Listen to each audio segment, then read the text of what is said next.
Hello, I'm Paul Beckwith, and yesterday I covered I did a video on wildfires that are occurring in Canada. In fact, specifically in Quebec. I think in Quebec alone there's almost 150 wildfires, and of course the smoke is being transported. And it was, Ottawa had I think the worst air quality ever in its history over the last 2 days, with the air quality index, reaching over 500, just unbelievably bad air quality. And fortunately today, it's cleared up, and the air quality is very good. Meanwhile, the smoke has moved, a lot of the smoke has moved down to the eastern seaboard of the US, and it's shrouded places like New York City, Washington, Boston, Philadelphia, major cities there. So I'm going to show you some of the links which I brought up in the last video, and then I'll get into more of the climate effects on wildfires. So let's just go back to my screen here. So I opened all the windows today, trying to get rid of that smoke smell. I mean, you have everything shut, you try to make your house airtight, but there's always some smoke that is getting in. So this is a very useful website, firesmoke.ca, and you can see where the fires originate and where the smoke is moving. So the scale here, we go to this is June 8th, basically, to June 10th. And you can see, the intense smoke here.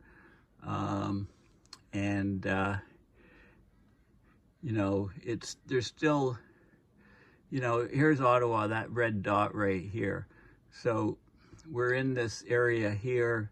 Fortunately the smoke is to the east and west of us today. So we get a bit of a reprieve. The air is getting a bit worse, over the next few days, but you can see how this is transported all the way over to, blanket major parts of the US. Okay, so let me go to the beginning here. So this is a video I posted yesterday, Canada's record wildfire smoke traveling thousands of miles. Please have a check out this global warming in the pipeline video where I covered James Hansen's paper. Now, I came across this article by Yale Climate Connection about the massive smoke plume choking the northeast US, and it's basically it's what climate change looks like. Okay, so it's because of climate change. So I'm going to talk about this article in detail. And before I do that, I just want to show you, this is my Twitter feed. Please follow me if you're not. Join Twitter and follow me if you're not. And this is, I tweeted out my video from yesterday, of course. But I just want to show you some of the updates. So, who's to blame for this? Here's a list: Exxon, Shell, BP, Total, Chevron, ConocoPhillips, Cenovus, Suncor, TC Energy, Enbridge, Marathon. Say their names as you huddle indoors, as you cough, as your kids' recess is canceled, as older folks head to hospitals. I was in a coffee shop today, and a couple of elderly women were talking, and basically one of them had visited the doctor's office, and the clinics are jammed full with people in Ottawa, and they have been for the last several days. Very huge, enormous health issues from all of this bad air. So this is a good graphic. America shrouded under unhealthy air. This is a view of Manhattan by EarthCam.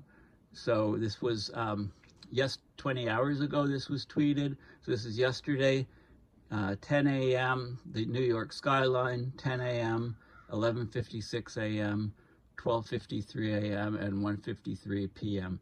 You can see how quickly the quality of the air changes as the smoke is carried overhead. I mean, just incredible. You can hardly see the skyline there at all. I'll probably talk about this, climate change indicators, Copernicus, a new study. This is why Canada has been having so many of these fires. This is May 2023, soil moisture in the top zero, the upper soil layer. So this is showing much of Western Canada and parts of Quebec, had their driest upper soil layer, 0 to 7 centimeter, in this data set's period of record for the month of May. And this goes back to 1940. The nationwide average was also the driest. Okay, so this is an 84-year ranking, the driest to the wettest areas. So look at the driest areas in the 84 record.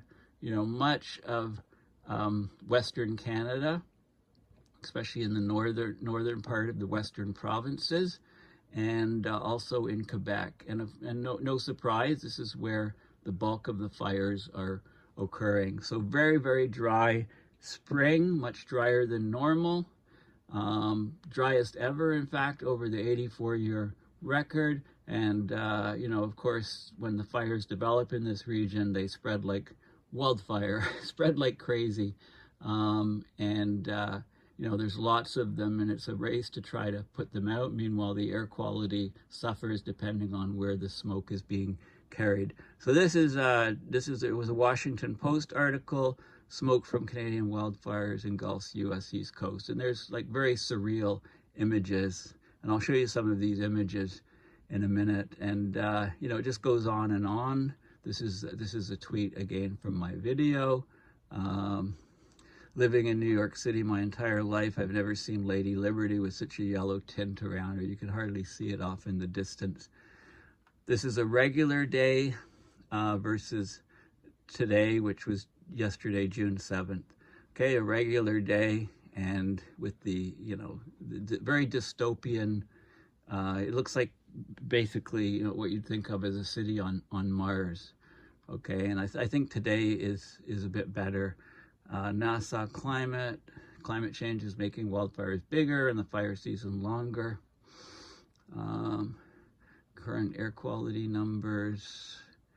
Okay, and this is the article, Yale Climate Connections, and I'm going to talk about it in detail.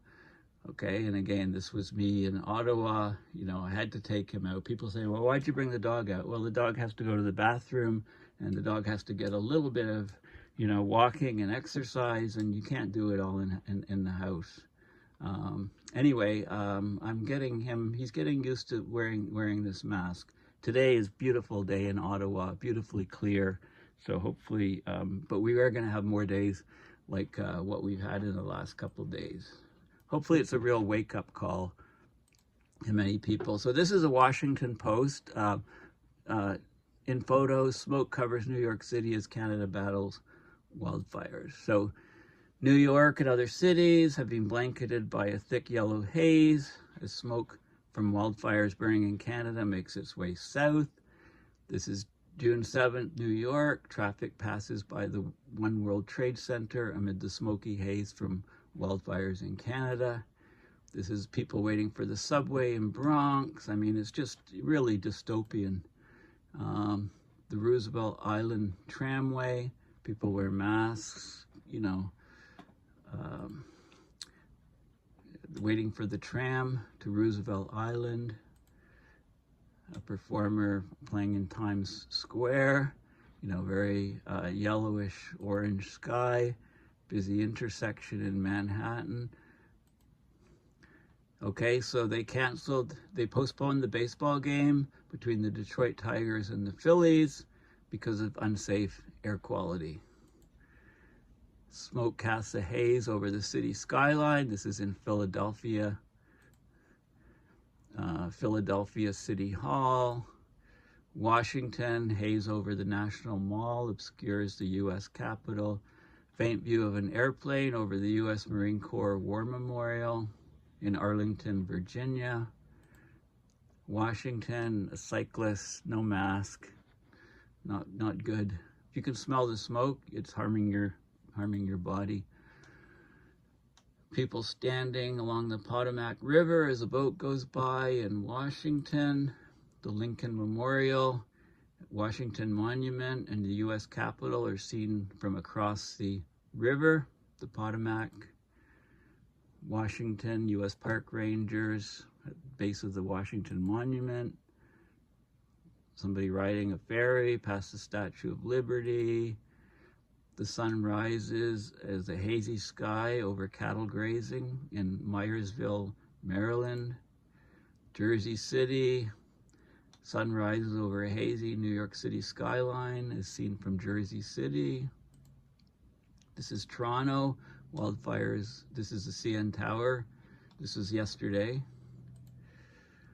In Toronto, smoky Toronto, a person looks down towards the city as smoky Toronto is seen. This is from the CN Tower, okay? So this is the CN Tower here. This is the restaurant and observation deck, and somebody's up there looking down over the city, and you see their reflection, a double reflection in the glass of the observation deck, and the haziness, and you know, is that a light, or I don't know if that's a light or the sun or whatever. New York City skyline from the shore,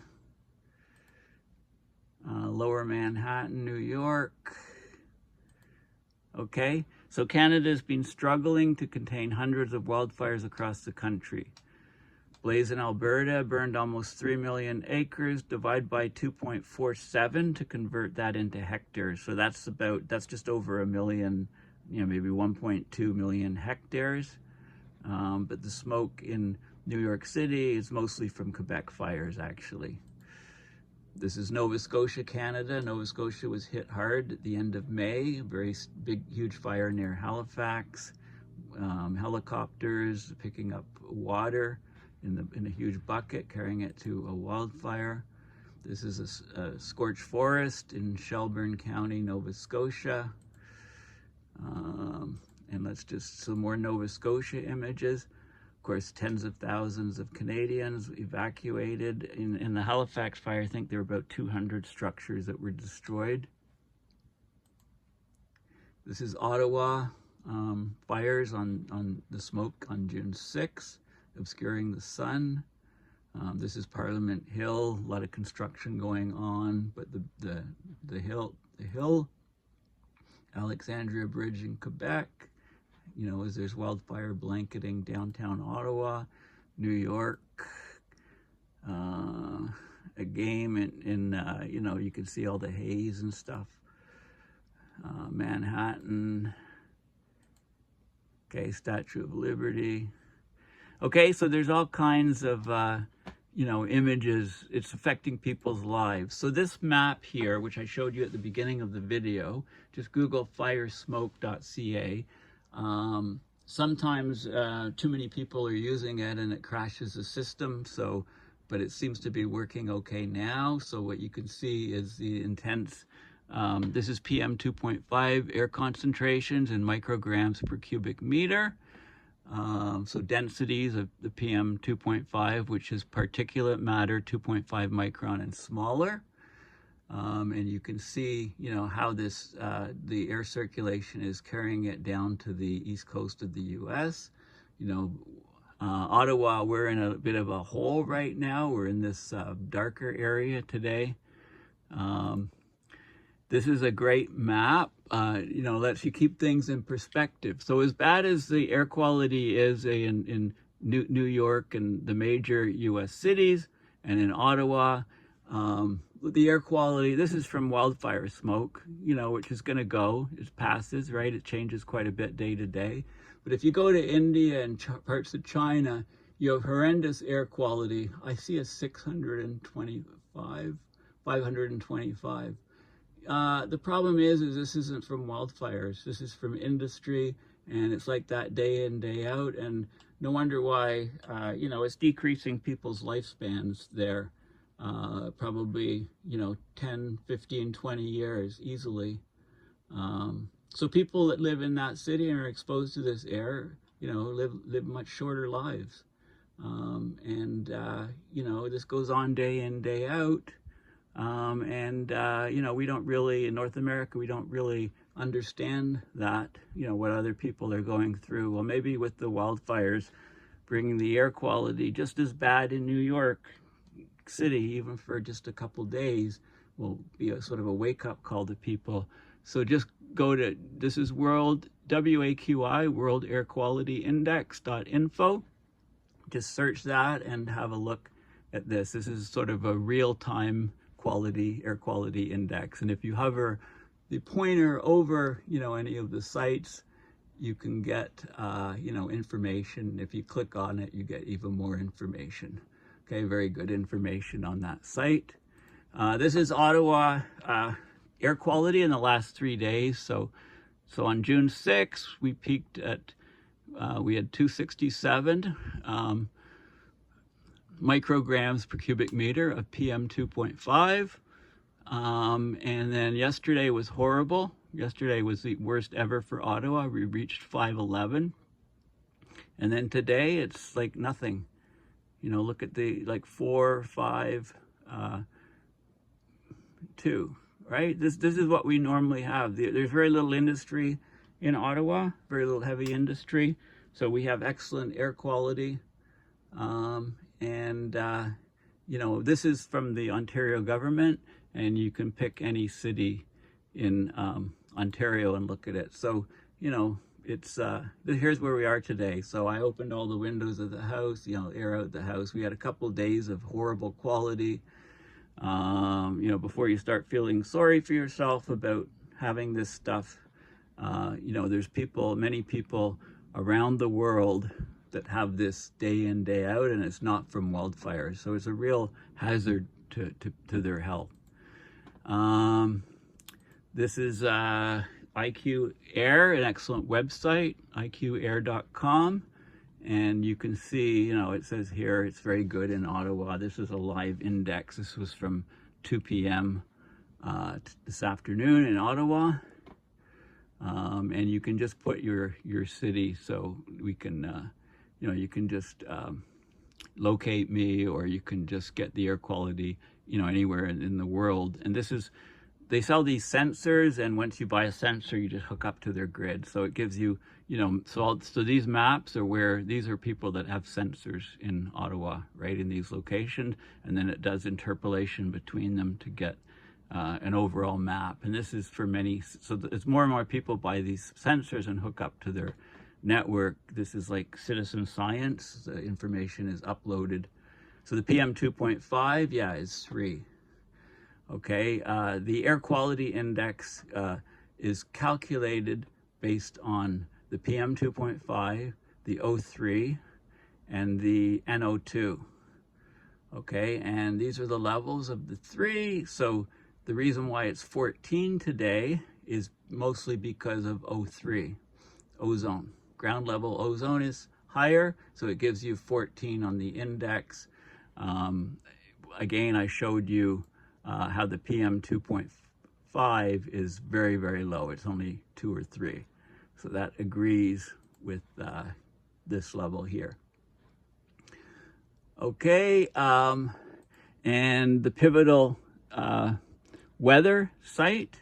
Let me just play the image. So this is starting today and working on. So, you know, a lot of the worst smoke is crossing, it's going through, it's crossing the eastern seaboard of the US, and then it's going out over the ocean.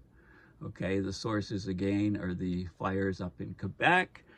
And the reason why the fires are so bad up in Quebec is because of the, right, I showed you how dry it is. That image of how it's really, really dry up here, really, really dry up here. And that's where the wildfires are coming from. Okay, so I want to talk about this article from Yale, Climate Connections. So the massive smoke plume choking the northeast US is what climate change looks like. Okay, so this is the Chicago White Sox, June 6th, New York City's Yankee Stadium. And, you know, it was already bad then. It was, you know, worse by far on June 7th. Okay, the next day, but it was quite bad here, causing a lot of haze, and you don't want to exercise. Outdoor exercise is not recommended when air quality is poor.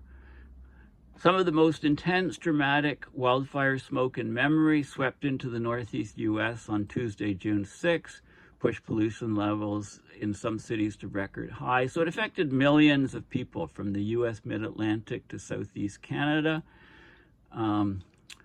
You know, on Tuesday and Wednesday, surreal copper yellow skies, shrouded horizons. So portions of 5 states and 2 Canadian provinces experienced 24-hour levels of fine particle pollution, known as PM 2.5, in the unhealthy range, with even higher levels measured on an hourly basis. So one thing is this does change quite a bit from hour to hour. So you can get apps on your phone that give you the levels and that warn you when you should mask up outside. According to the US EPA, at that level, everyone may begin to experience health effects. So healthy people in their prime can also have negative health effects. If you're in sensitive groups, if you're old or very young, or you have health issues, respiratory issues already, asthma, you can get really serious health effects. So in Ottawa, where I am, 24-hour PM 2.5 levels were in the very unhealthy purple range, okay?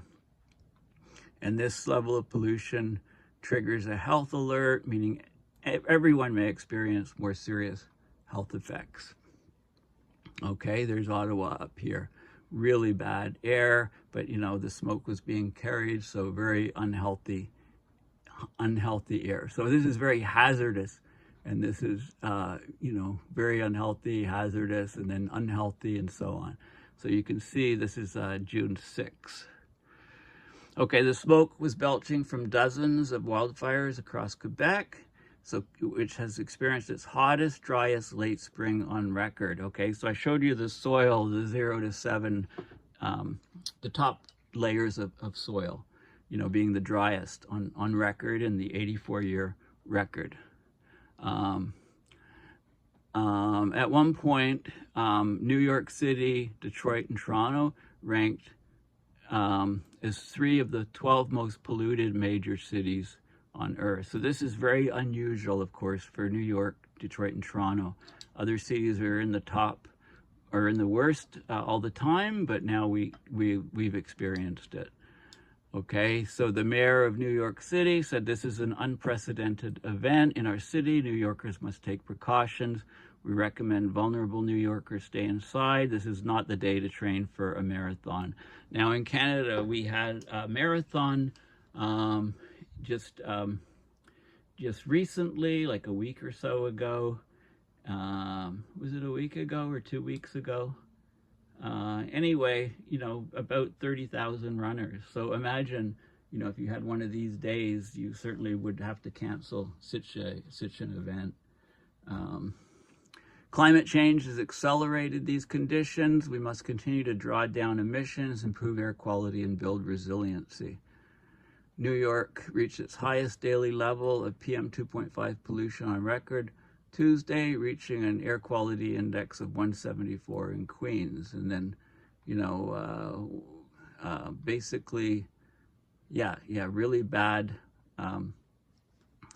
levels.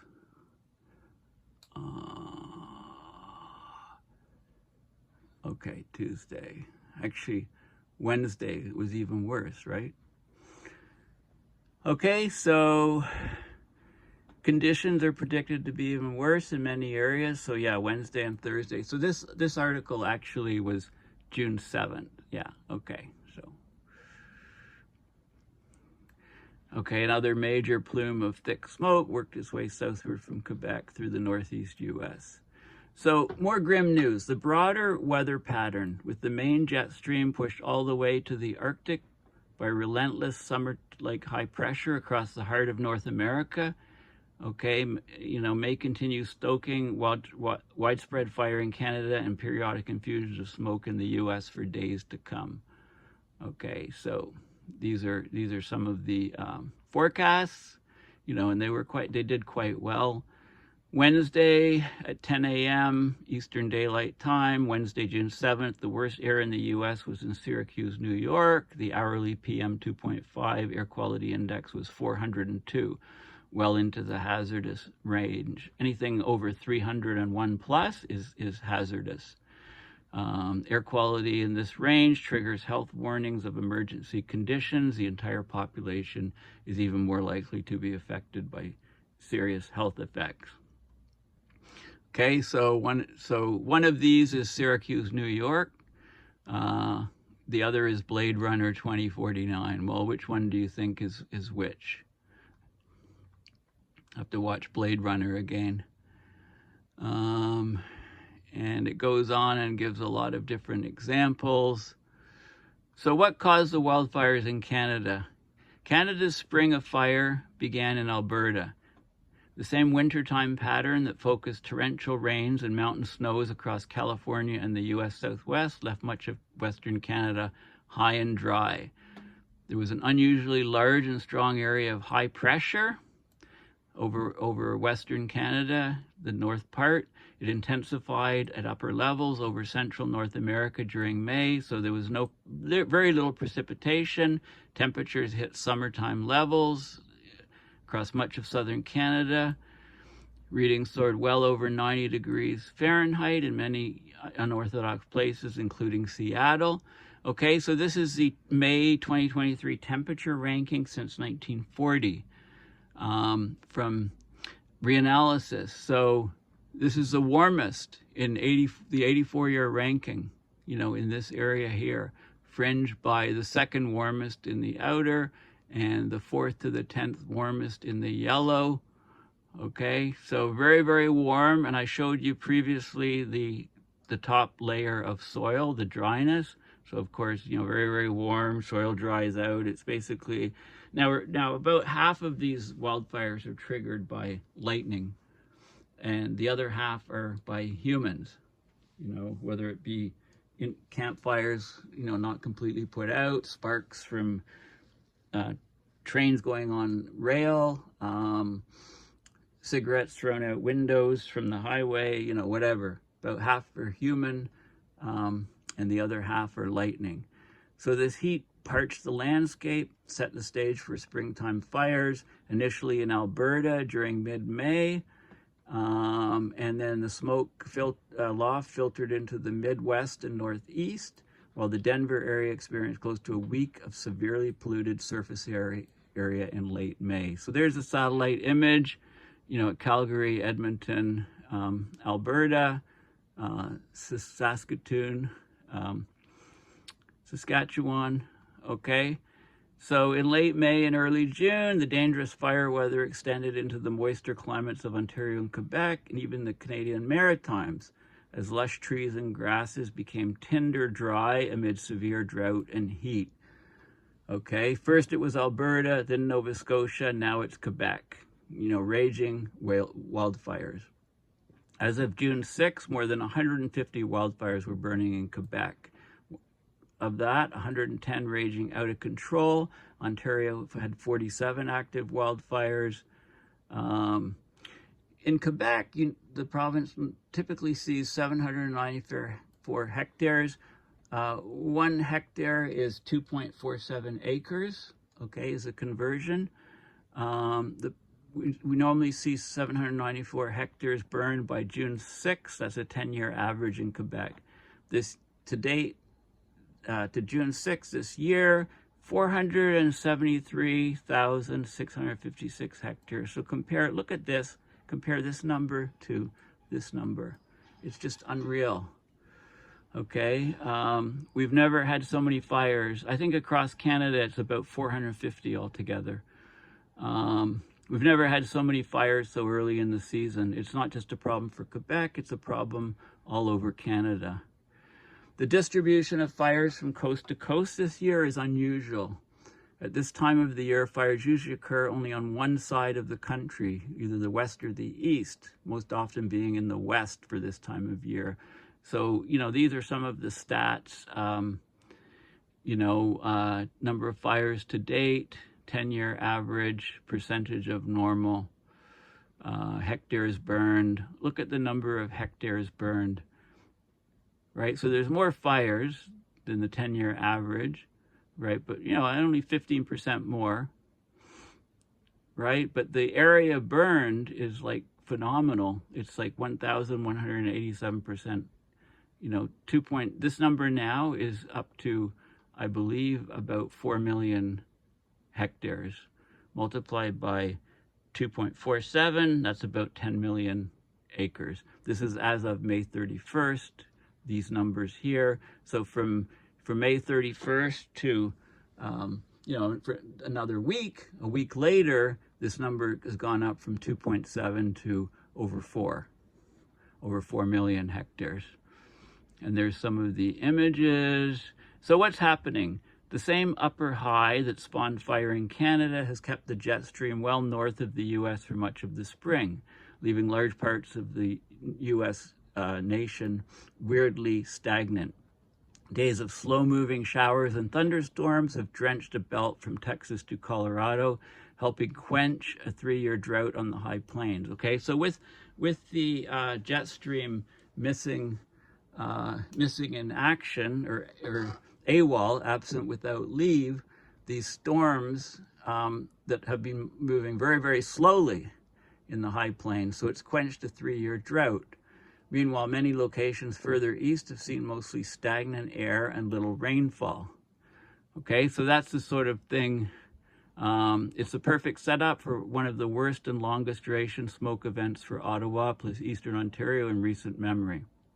The Atlantic low, okay, over here, remember, the air moves in from high pressure to low pressure, deflects to the right in the northern hemisphere, spins around this way, around the low, so the air is moving down, right? It's moving south. So it's moving all the smoke from these fires up in Quebec down, and it hit Ottawa and then continued on to the east coast. Okay, this is 2 monitors in the purple, very unhealthy range today. Scranton, Pennsylvania, Pinnacle St. Park, New York, record PM 2.5 levels. Okay, the connection between climate change and wildfires. Of course, you know, we've always had fire. It's a natural feature of the ecology. However, dangerous fire weather has surged more quickly than expected as a serious consequence of our human-warmed climate. In regions where fire is a perennial or yearly part of the climate, such as the western US and Canada, rising temperatures have prolonged the fire season. So it started earlier, ended later. It allows fires to burn more widely and for longer periods. It's this seasonal fingerprint that jumps out as the prime climate change signal in the southern Canada fires and the bizarre ongoing smoke episode in early June in the northeast US. Even the colossal fires that torch parts of the US West and Midwest, including Chicago, during the timber harvest runs in the late 19th and early 20th century, tended to occur in summer or autumn, not in late spring. You know, of course, fires and floods can be difficult to project in climate change simulations because they depend not only on atmospheric changes, but also the built environment, the built landscape. You know, if you expand paved areas, water flows more easily on the surface. If you increase homes in the wildland-urban interface, then you have basically more fuel, more risk of the fires in the wildland spreading to the urban areas. If you can look directly at changes in fire weather days, those days that pass various risk thresholds of low humidity, high heat, and strong wind. And there's a couple scientific analyses that were released very recently, and I'll discuss those. I'll probably go and have a separate video on each of these, but it's basically showing there's data from 476 US weather stations. Climate Central showed that fire weather days are occurring over longer, more intense fire seasons, especially in the western US. Southern California, Texas, and New Mexico have experienced some of the greatest increases in fire weather days each year. Some areas are now seeing 2 more months of fire weather compared to a half century ago. Even small increases in fire weather in the east, which has nearly 28 million homes located in zones prone to burn, it puts more people at risk. So here's change in fire weather days, 1973 to 2022. And this is the number of days. So look at these dark red areas, 56, so almost 2 months more fire weather days. There was another recent study, which I'll probably also look at. It takes a global look at changes in fire weather this century, uses the Canadian Fire Weather Index, climate models and stuff. The projection suggests that the average fire duration could triple, average fire intensity could jump by 31%, but with more regional variation. For a higher end amount of global warming, that's 3 Celsius above pre-industrial. For most regions of Earth and incremental warming levels, all 4 annual indicators show an increase in their average, even if this signal is not robust in all regions. And then they go and they do a comparison to the wildfire event of July 7th, 2002. So records for the worst PM 2.5 levels in modern record keeping were set at numerous locations in the Northeast on Tuesday, beating the previous all-time records, with data going back to 1999, set on July 7th, 2002. There was a similar wildfire smoke episode hitting the region. On that day, there were 40 wildfires in Quebec, 7 of which were burning out of control, caused several hundred people to be evacuated. Most of the fires were caused by lightning. So these are some all-time records for PM 2.5 air quality index from the 2002 event, and they were beaten on Tuesday. So Bridgeport, Connecticut was at 165, slightly beaten. Syracuse, beaten by a significant margin. New York City, beaten significantly. Scranton, Pennsylvania, just the records blown away. And this shows the air quality index from 1999 to 2023. So June 6th, the new record high for the New York City region, the red, and you can see when there were previous reds through the years. And you know, green is good, moderate, yellow, unhealthy, and so on. So you can see, you know, you can see this, and you can see the seasonal variation. So this is there's a lot of information packed into this image. Okay, so basically that concludes this update, and I think I'll probably I'll look at if I can access those 2 papers referenced about the studies, one, the global one, and the other one on the US weather stations. Then I'll do a separate video on that. So thanks for listening. Please consider going to my website, paulbeckwith.net, donating to my PayPal to support these videos as I join the dots on abrupt climate system change. Thanks for listening. Bye for now.